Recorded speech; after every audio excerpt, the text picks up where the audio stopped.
Joining me now to talk about Sarah Palin, the Tea Party, and the future of the GOP, Doug Heye, who's a communications director for the Republican National Committee. What do you make of Sarah Palin and her ability to draw a crowd, whether it's out for John McCain at a re-election rally for him or here at the Tea Party? November elections are really about energizing your base and getting people excited. I think the fact that we couldn't hear Domenico, although he was sure trying, really demonstrates the enthusiasm that she brings to the party.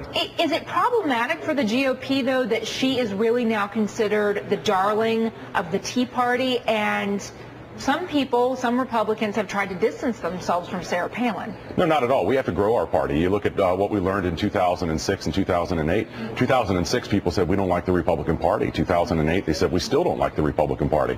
So we can either grow or die, and it's important that we reach out to new voters every opportunity we get. And to that end, I know that there's been some outreach to the Tea Party. In fact, Tea Party instrumental in helping Scott Brown win the election there in Massachusetts, but he's not at that rally today.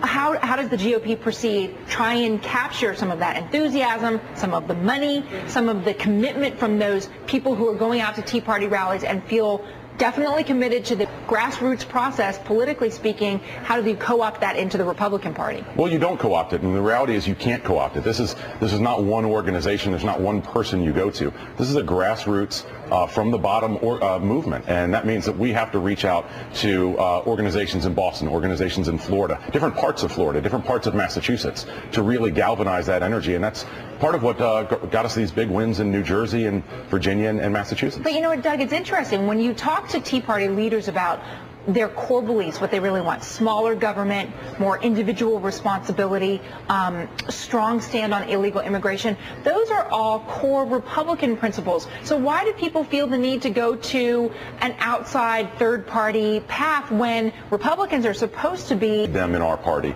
and we need them to show up and knock on doors and make phone calls and raise money and do those things that are necessary for November? And yeah, I'm really optimistic, because if we were having this conversation 1 year ago today, we'd be talking about President Obama's 68-point job approval rating and how the Republican Party even survives. 1 year later, we've got 3 big wins in the Scott Brown win and Bob McDonnell and Chris Christie.